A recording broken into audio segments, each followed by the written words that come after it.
हरे कृष्णा। ओम नमः शिवाय। कल कथा में हमने बात की थी कि अंधक जंगल की ओर जाता है, नारद मुनि भी वहाँ पहुँचते हैं और नारद मुनि अंधक को प्रेरित करते हैं कि वो ब्रह्मदेव की तपस्या करें, ब्रह्मदेव की तपस्या करें, तपस्या करके वरदान प्राप्त करें, क्योंकि विकल्प प्रस्तुत करना हर एक के समक्ष सबका कर्तव्य होता है, एटलीस्ट भगवान का कर्तव्य होता है। और इसीलिए भगवान के निर्देशानुसार ही नारद मुनि अंधक के समक्ष विकल्प उपस्थित करने गए थे तपस्या का। कि कई बार होता क्या है, वैसे तो अधिकतर होता है, लेकिन मैं असुरों की बात नहीं कर रही, मैं आम मनुष्यों की बात कर रही हूँ कि जब वो श्रद्धा पूर्वक भगवान की ओर समर्पित होते हैं, तपस्या करते हैं, तो उनके अंदर अगर कुछ अवगुण हैं भी तो वो खत्म हो जाते हैं, तो वो अवगुण खत्म हो जाते हैं। तो यही कारण है कि नारद देव भी गए थे, नारद मुनि भी गए थे, अंधक से बात करी, तपस्या के लिए उससे प्रेरित किया। उधर वहीं दूसरी ओर नंदी जी जो महादेव से प्रश्न करते हैं, मैंने आपको बता ही दिया था कि प्रश्न एक तो उनका यही था कि बारंबार ये सब क्रियाएं क्यों होती हैं, बार बार असुर आते हैं, बार बार वो देवताओं को, त्रिदेवों को प्रसन्न करते हैं, वरदान प्राप्त करते हैं, फिर उस वरदान का दुरुपयोग करते हैं और फिर अंत में उनका उद्धार कर दिया जाता है। जिसका जवाब महादेव देते हैं कि ये सब तो नियति के अनुरूप चलता ही रहेगा और इसी से ही हमारी सृष्टि गतिशील भी है। दूसरा प्रश्न जो नंदी जी कहते हैं, नंदी जी ये कहते हैं ना, तो महादेव कहते हैं कि तुम्हारा दूसरा प्रश्न ये है ना नंदी कि हम तो त्रिकालदर्शी हैं, हम जानते हैं कि कौन क्या वरदान मांगेगा और वो उसका क्या दुरुपयोग करेगा, तो हम वरदान देते ही क्यों हैं? यही प्रश्न है ना तुम्हारा नंदी। नंदी, यदि एक दृष्टि से देखा जाए तो तुम अपने भविष्य के सारे निर्णय ले चुके हो और ये सभी लेते हैं। महादेव जो बात नंदी जी को समझा रहे हैं वो बात हमारे समझने की है। हम भी तो अपने भविष्य के सभी निर्णय ले लेते हैं कि हम ये करेंगे, ये करेंगे, ये करेंगे, ये करेंगे, परंतु क्या उसमें 100% हम सफल होते हैं उन निर्णयों पे? हमें क्यों बार बार हमारी ज़िंदगी किसी न किसी ऐसे मोड़ पर लाकर खड़ा कर लेती है कि हमें अपने निर्णय बदलने पड़ जाते हैं? और ये सबके साथ होता है, क्योंकि नियति में जो चीज़ें, हमारे प्रारब्ध में जो चीज़ें पहले से लिखी गई हैं, मैं बार बार वही बात कहती हूँ कि कर्मानुसार हम उसमें बदलाव ला सकते हैं, काफ़ी हद तक ला सकते हैं, परंतु फिर भी चाहे सूक्ष्म रूप में, चाहे बहुत छोटे से रूप में वो चीज़ हमारे समक्ष आए, पर आती तो है ही ना। तो महादेव नंदी जी से ये बोलते हैं कि नंदी, अगर एक तरफ से देखा जाए तो तुम अपने भविष्य के सारे निर्णय ले चुके हो, तब भी नियति तुम्हें बारंबार उसी स्थान पर ले जाती है कि तुम्हें फिर अपने निर्णय लेने पड़ते हैं। क्यों? ऐसा क्यों होता है नंदी? क्योंकि यहाँ उद्देश्य ये जानना नहीं है नंदी कि निर्णय कौन से हैं। यहाँ उद्देश्य ये नहीं है, अपितु ये जानना है कि निर्णय क्यों लिए गए हैं। भविष्य जानने के बाद भी हम वरदान एक बार नहीं बार बार देते हैं। हम जानते हैं कि भविष्य में क्या होगा, परंतु फिर भी हम बार बार वरदान देते हैं, अनेकों अवसर देते हैं, अनेकों अवसर देते हैं हम जीव को। और नंदी, हम तब तक अवसर देते रहते हैं जब तक जीव अपने कर्म व परिणाम को, के निर्णयों के कारणों को समझ नहीं लेता, तब तक हम उसके साथ ये करते रहते हैं, उसे वरदान देते रहते हैं, देते रहते हैं, देते रहते हैं, और तब तक काल चक्र के अवतरण चलते ही रहते हैं। देखो नंदी, त्रिकाल ज्ञानी होने का अर्थ ये नहीं है कि हम आशाओं से परे हैं। हमने देख लिया कि ये अंधक है, इसका जन्म हुआ है, ये हमसे वरदान लेगा, उसका दुरुपयोग करेगा और उसके बाद हमें उसका उद्धार करना है, हमने देख लिया भविष्य। लेकिन भविष्य देखने का अर्थ ये नहीं है कि हम आशाओं से परे हो जाएं। हमारे मन में अब भी एक आशा है कि शायद तपस्या करके, वरदान प्राप्त करके वो अपना जो निर्णयों का चयन करना है वो दूसरी तरफ कर ले। हो सकता है कि वो गलत तरफ ना जाकर अपनी सद्बुद्धि का इस्तेमाल करते हुए वो जन कल्याण में उन वरदानों का उपयोग करे। तो हम आशाओं से परे नहीं हो सकते नंदी, इसीलिए हम बार बार ये सब करते रहते हैं और तब तक हम जीवों को ये अवसर प्रदान करते रहते हैं जब तक कि वो कर्म और परिणाम को और उनके निर्णयों को समझ ना सकें। देखो नंदी, साधक वरदान पाने तक हमारी प्रतीक्षा करता है। देखिए कितना फर्क बता रहे हैं महादेव यहाँ पर। महादेव कहते हैं कि साधक हम हमारी तपस्या करता है और हमसे वरदान प्राप्त करने तक हमारी प्रतीक्षा करता है।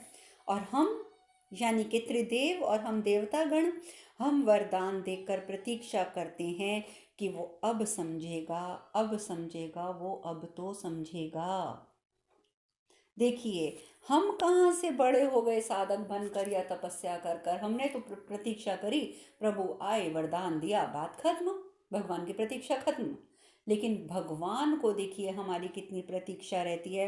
वो हमारे समक्ष तब तक विकल्प प्रस्तुत करते रहते हैं जब तक हम समझ नहीं जाते, और भगवान को तब तक प्रतीक्षा करनी पड़ती है। तो हमारी प्रतीक्षा के समक्ष आप देखिए कि भगवान की प्रतीक्षा कितनी बड़ी है। वो तो हर इंसान की प्रतीक्षा तब तक करते हैं कि जब तक वो समझ नहीं जाता, और भगवान के मन में एक ही चीज़ चलती रहती है कि मैंने विकल्प प्रस्तुत किए हैं, वो अब समझेगा, अब समझेगा, अब समझेगा, कभी तो समझेगा, और अब तो समझेगा। कितनी दुविधा है देखिए प्रभु के समक्ष भी। नंदी जी हर बात का उनको उत्तर मिल जाता है, वो संतुष्ट हो जाते हैं। वो संतुष्ट हो जाते हैं कि महादेव ने जो कुछ समझाया वाकई ही उस बात में तो कितने ज़्यादा, मतलब वो बातें अर्थपूर्ण हैं जो अर्थ अभी तक नंदी जी ने समझे ही नहीं थे। वहीं दूसरी ओर जब हम अंधक की बात कर रहे थे कि अंधक को जब नारद मुनि ने प्रेरित किया कि तुम जाओ तपस्या करो, वरदान प्राप्त करो, अंधक तपस्या करना आरंभ कर देता है। नारद मुनि कहते हैं, ब्रह्मदेव, मैंने तो अंधक को चेताया था कि उसका आशीर्वाद, उसको अगर आशीर्वाद प्राप्त करना है आपका तो इतनी आसानी से नहीं होता, उसे आपकी तपस्या करनी पड़ेगी। पर मैं सच बताऊं, मेरी तो ये कल्पना से परे था कि वो इतनी कठोर तपस्या के लिए अग्रसर हो जाएगा। और ये तो बहुत कठोर तपस्या कर रहा है। देखिए पिताजी कैसे एक पाँव पे खड़े होकर वो तपस्या कर रहा है। ब्रह्मदेव कहते हैं, नारद, यदि हम अपने भीतर की पीड़ा और कुंठा को सही दिशा दे देंगे तो हमें अपने लक्ष्य की ओर अग्रसर हो जाते हैं, हमें मौका मिल जाता है। देखिए हमारे हर एक इंसान के अंदर पीड़ा होती है, कुंठा होती है।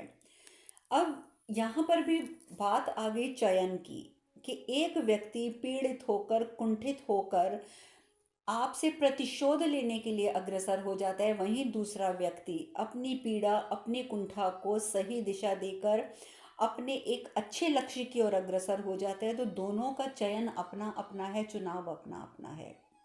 तो ब्रह्मदेव यही कहते हैं नारद मुनि को कि आज इसने ये चयन किया है, इसके अंदर बहुत पीड़ा है, अंधक के अंदर बचपन से अंधा अंधा अंधा अंधा, वो यही सब सुन रहा है। परंतु यदि यही इसकी पीड़ा, यही कुंठा इसको वो जैसे आज सही रास्ता देखकर मेरी तपस्या की ओर अग्रसर हुआ है, अगर ता उम्र ये इसी सही दिशा पर चलता रहे तो अंधक तो क्या से क्या कर सकता है। अंधक का कठोर तप भी इसी का ही एक उदाहरण है नारद, कि वो उसके अंदर उसकी कुंठा और उसकी पीड़ा ने ये तपस्या का मार्ग अग्रसर उसके लिए किया है। परंतु ये मैं जानता हूँ कि अंधक की प्रतीक्षा अभी पूर्ण नहीं हुई है। वो तपस्या कर तो रहा है परंतु भी पूर्ण नहीं हुई है। और वही होता है, तपस्या करते करते करते करते अंधक थक जाता है, क्रोध से बोलना शुरू कर देता है, ओम ब्रह्माय नमः, ओम ब्रह्माय नमः, ओम ब्रह्माय नमः। आखिर उससे और बर्दाश्त नहीं होता और वो अपना दूसरा पाँव भी धरती पर रख देता है, उसकी आंखें खुल जाती हैं और बड़े क्रोध से कहते हैं, अभी भी प्रसन्न नहीं हुए ना आप? अरे ब्रह्मदेव, अभी भी प्रसन्न नहीं हुए? कैसी परीक्षा है ये? कैसे करूं इस ब्रह्मदेव को मैं प्रसन्न? और सोच विचार में डूब जाता है कि कैसे करूं, कैसे करूं। वहीं जिस गुफा में वो तपस्या कर रहा होता है वहीं बैठ के वो विचारों में खो जाता है, विचारों में खो जाता है कि तपस्या करने का मुझे अब कोई और तरीका ढूंढना पड़ेगा, क्योंकि ब्रह्मदेव मेरी इस तपस्या से तो प्रसन्न हो नहीं रहे। वहीं दूसरी ओर हनुमान जी, वो भी मैं आपको बता चुकी हूँ कि हनुमान जी भी अब बड़े हो चुके हैं, उनको ज्ञान प्राप्त हो चुका है सूर्य देव से। वो शिवलिंग के सम्मुख बैठे हैं, शिवलिंग के सम्मुख बैठ के कहते हैं कि हे महादेव, कैसी परीक्षा है मेरी, कैसी परीक्षा है। जब आपने दर्शन दिए थे तो मुझे लगा था कि मेरे सारे प्रश्नों के उत्तर मिल गए हैं, मुझे सारे प्रश्नों के उत्तर मिल गए हैं, और मुझे लगा कि मुझे इस क्षुधा से मुक्ति मिलेगी, मेरी बेचैनी का अंत होगा। किंतु यथार्थ तो कुछ और ही निकला महादेव। कुछ और निकला। वर्षों बीत गए हैं, ज्ञान बढ़ा, किंतु मेरा जीवन तो वहीं का वहीं है। ज्ञान बढ़ गया है, परंतु ज्ञान बढ़ने के साथ साथ प्रश्न भी बढ़ गए हैं और मेरा जीवन मुझे लगता है वहीं का वहीं खड़ा है। मुझे ज्ञात है कि मेरा जीवन मेरा नहीं है। प्रभु, आप मुझे कह के गए थे ना कि तुम्हारा जीवन तुम्हारा नहीं है। तो प्रभु, मुझे ज्ञात है कि मेरा जीवन मेरा नहीं है, किंतु यदि मेरा जीवन मेरा नहीं है तो फिर किसका है प्रभु? और जिसका है मेरा जीवन वो कहाँ है? मुझे ज्ञात नहीं है कि मैं कौन हूँ, किंतु जिसे ज्ञात है कि मैं कौन हूँ और मेरा जीवन किसके प्रति समर्पित है, मैं महादेव ये प्रश्न का उत्तर चाहता हूँ कि वो कहाँ हैं। क्यों मेरी इतनी परीक्षाएं ले रहे हैं आप प्रभु? मुझे बताइए कि मेरे जीवन का उद्देश्य क्या है, मेरा गंतव्य क्या है, जिसके प्रति मुझे ये जीवन समर्पित करना है। वो कौन है, कहाँ हैं, कब मिलूंगा मैं उनसे? इतने प्रश्न हैं महादेव मेरे मन में कि जो मुझे विचलित कर रहे हैं। महादेव, माता पार्वती सब सुन रहे हैं कि क्या कर रहे हैं, क्या कह रहे हैं हनुमान जी। माता पार्वती कहती हैं, स्वामी, कब तक हनुमान को अपनी परीक्षा देनी होगी? उसे अपने प्रश्नों के उत्तर कब मिलेंगे स्वामी? महादेव कहते हैं, पार्वती, हनुमान को केवल उसके प्रश्नों के उत्तर ही नहीं बल्कि उसे तो राम भी मिलेंगे। सिर्फ प्रश्नों के उत्तर ही नहीं मिलेंगे, उसे तो राम भी मिलेंगे, किंतु उस क्षण में अभी समय शेष है पार्वती, थोड़ा समय शेष है। तो माता पार्वती बोलती है, उचित है स्वामी, किंतु स्वामी संकेत तो मिले, आश्वासन ना सही आभास तो मिले। आप आश्वासन नहीं दे सकते हनुमान को कि तुम्हारे साथ ये होने वाला है, कम से कम उसे आभास तो मिल जाए कि वाकई उसके साथ अब होने वाला है जो वो चाहता है। आप तो त्रिकाल ज्ञान की पीड़ा को अच्छे से जानते हैं, किंतु उत्तरों के अभाव की पीड़ा आपने अनुभव नहीं की है स्वामी। आप ये तो जानते हैं कि आप त्रिकालदर्शी हैं, भविष्य में क्या होने वाला है, और वो पीड़ा देता है आपको जब आप देखते हैं कि कुछ गलत होने वाला है। परंतु आप इस पीड़ा से अनभिज्ञ हैं कि जब व्यक्ति को अपने उत्तर नहीं मिलते हैं तो उसे कितनी तकलीफ होती है। परंतु उस पीड़ा का अनुभव हमने किया है स्वामी। जब हम अपने आप को ढूंढ रहे थे ना, तब हमने उस पीड़ा का अनुभव किया है। आपको ये तो ज्ञात है कि कौन सी पीड़ा कैसी होती है, परंतु इस पीड़ा का अनुभव आपको नहीं है। आप जानते हैं स्वामी कि कम से कम हमें इतना तो ज्ञात था कि हमारे गंतव्य आप हो, और हम जानते थे कि हमारे गंतव्य आप हो। जिस दिन हम आपको प्राप्त कर लेंगे तो हम अपना सब कुछ प्राप्त कर लेंगे, किंतु हनुमान तो ऐसा यात्री है जो केवल दौड़ रहा है बिना इस ज्ञान के कि उसका गंतव्य क्या है, कहाँ है। हमें ये तो पता था ना कि हमारा गंतव्य आप हो, उसे तो कुछ भी नहीं पता। वो तो एक अंधी दौड़ दौड़ रहा है, उसे नहीं पता कि उसे जाना कहाँ है। स्वामी, ये ज्ञात ना हो कि उत्तर क्या है, किंतु ये तो ज्ञात हो कि उत्तर है। ये तो ज्ञात हो ना। अभी तो हनुमान को कुछ भी ज्ञात नहीं है, ना वो जानता है कि मेरे उत्तर कहाँ मिलेंगे, और वो तो ये भी नहीं जानता कि उत्तर उसके प्रश्नों के हैं भी या नहीं हैं। इस प्रकार का वार्तालाप जब माता पार्वती करती हैं महादेव के साथ कि आपको देखो, आभास तो उसे कराना होगा हनुमान को कि तुम्हारे प्रश्नों के उत्तर हैं और तुम्हारे साथ जो घटने वाला है वो शीघ्र घटेगा। ये सब सुनकर महादेव उठते हैं कैलाश से और सीधे पहुंच जाते हैं हनुमान जी के समक्ष। जाके हनुमान जी को बुलाते हैं। हनुमान जी बहुत प्रसन्न होते हैं, बहुत प्रसन्न होते हैं। हनुमान जी कहते हैं कि सृष्टि भी केवल आप हैं, और जिनसे प्रश्न पूछने पर मुझे भय भी प्रतीत होता है वो भी केवल आप ही हैं। आपने मेरा मार्गदर्शन किया, मैं धन्य हुआ। आपने मेरा बहुत अच्छा मार्गदर्शन किया। मैं मानता हूँ प्रभु कि मैं धन्य भी हुआ। मुझे सूर्यदेव से ज्ञान भी प्राप्त हुआ। मैं सूर्यदेव से ज्ञान प्राप्त करके गदगद भी हुआ। प्रतीत हुआ कि अब जीवन परिवर्तित हो जाएगा। बिल्कुल महादेव, जब आपने मुझे दर्शन दिए, मुझे धन्य किया, मेरा मार्गदर्शन किया, मुझे सूर्यदेव से ज्ञान मिला, तो मुझे लगा कि मेरा जीवन परिवर्तित हो जाएगा। किंतु जब से किष्किंधा लौटा हूँ प्रभु, ऐसा लग रहा है मानो कृपाण से फल काट रहा हूँ जिसका मेरे लिए कोई इस्तेमाल नहीं है। अब ज्ञान तो है, परंतु प्रश्न भी बढ़ गए हैं। ज्ञान तो मिला मुझे प्रभु, किंतु प्रश्न भी बढ़ गए। प्रश्न के दर्शन हो गए हैं, बहुत सारे प्रश्नों के और नए नए प्रश्नों के दर्शन हो गए हैं, परंतु उत्तरों के दर्शन कब होंगे प्रभु? उत्तरों के दर्शन कब होंगे? आपने मार्ग का दर्शन कराया। आपने ये तो बता दिया कि मुझे इस मार्ग पर चलना है, परंतु गंतव्य के दर्शन कब होंगे? कब होंगे प्रभु, कब होंगे प्रभु, कब होंगे प्रभु, कब? बात तो हनुमान जी की सही है ना। वो तो यही कहते हैं कि प्रश्नों के दर्शन हो गए, उत्तरों के दर्शन कब होंगे? आपने मार्गदर्शन तो करा दिया कि मुझे किस मार्ग पर चलना है, परंतु गंतव्य के दर्शन कब होंगे? कब होंगे? महादेव कहते हैं, हनुमान मैंने तुम्हें ज्ञान का मार्ग दिखाया है, ज्ञान का मार्ग, किंतु ज्ञान के मार्ग की इस यात्रा में एक दूसरा मार्ग भी है, वो है भक्ति का मार्ग, जिस पर तुम्हें चलना है।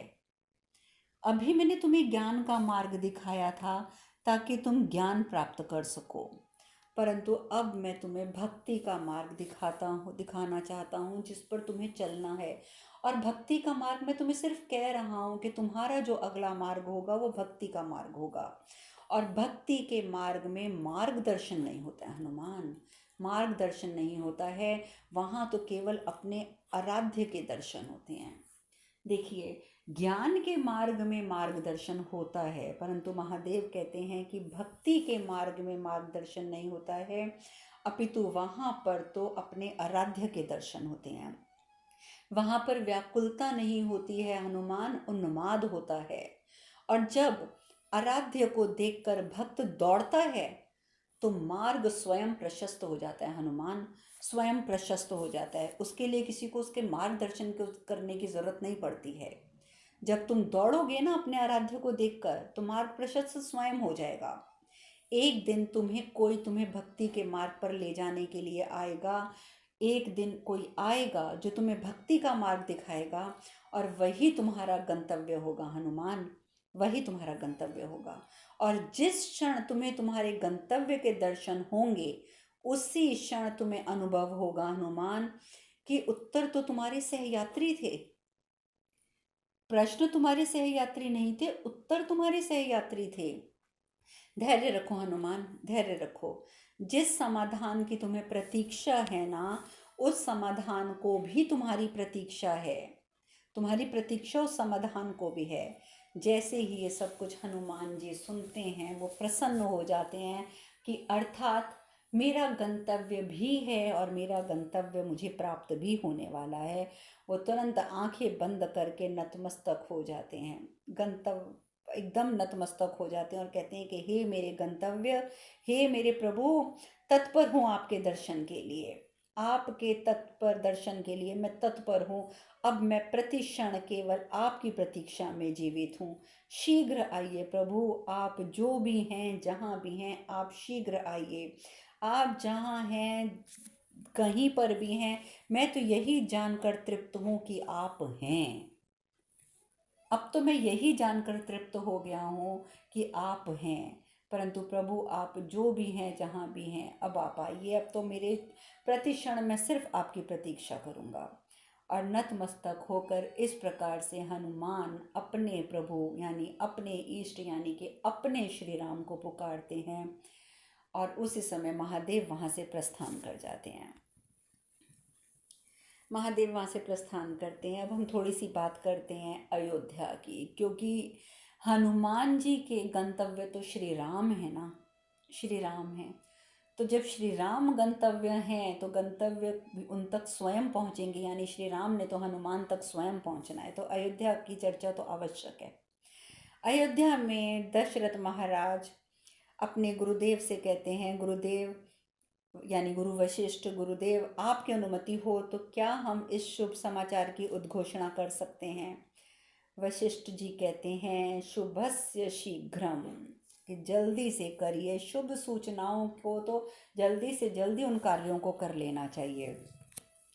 दशरथ महाराज ने सबको एकत्र किया हुआ है अपने सभा में, सभी मंत्रीगण, सभी प्रमुख प्रमुख ओहदे पे रहने वाले उनके मंत्री, सेनापति आदि, वहीं अपने गुरुओं को भी, बड़े बड़े ऋषि मुनियों को भी, और अपनी तीनों रानियों को भी। और इसीलिए उन्होंने अपने गुरुदेव से सबसे पहले अनुमति प्राप्त की कि आप अनुमति दें कि मैं उद्घोषणा कर सकूं, और उन्हें अनुमति मिली।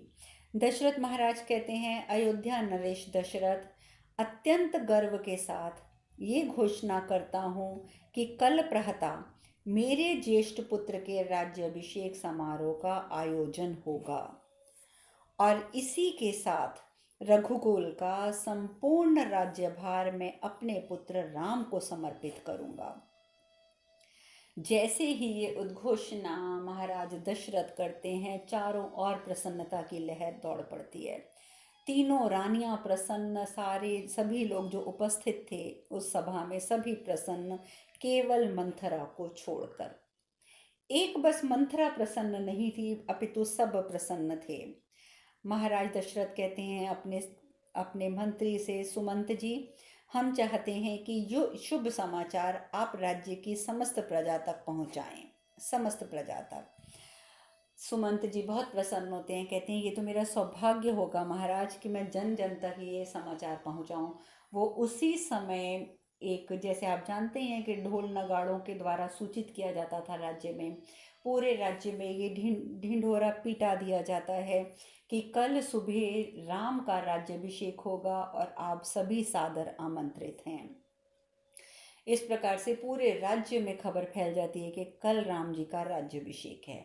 उधर मंथरा मन ही मन सोचती है, कहती है अब तो एक ही विकल्प शेष है, मुझे महारानी के कई को एक पुरानी घटना का पुनः स्मरण कराना होगा, पुनः स्मरण कराना होगा। अब एक और तो राज्य में घटना, ये सारी सब लोग खुश हैं ये उद्घोषणा सुनने के बाद, उधर दूसरी ओर मंथरा विचलित है। लक्ष्मण जी, क्योंकि चारों लक्ष्मण जी भी वहाँ पर उपस्थित थे, बाकी दो भाई तो उपस्थित नहीं थे, वो कहीं बाहर हैं, लेकिन लक्ष्मण जी वहाँ उपस्थित थे। लक्ष्मण जी कहते हैं राम जी को देखते ही, अयोध्या नरेश श्री राम। तो राम जी एकदम उनको देखने लग जाते हैं लक्ष्मण जी को। लक्ष्मण जी कहते हैं कि भैया, आप इसलिए नरेश नहीं बन रहे हैं, आप इसलिए राजा नहीं बन रहे हैं क्योंकि आप ज्येष्ठ हैं। आपका अगर राज्याभिषेक कल हो रहा है, आप राजा बन रहे हैं, तो आप इसलिए नहीं बन रहे हैं भैया कि आप ज्येष्ठ हैं, बल्कि आप इसलिए बन रहे हैं क्योंकि आप श्रेष्ठ हैं। देखिए लक्ष्मण जी कितने समर्पित हैं अपने भ्राता के प्रति, कि वो कितना अच्छे विचार प्रकट कर रहे हैं उनको राजा बनने की सूचना सुनने के बाद, कि आप राजा इसलिए बन रहे हैं क्योंकि आप श्रेष्ठ हैं, क्योंकि आप बनने के पूरे तरीके से आप बनने के लायक हैं।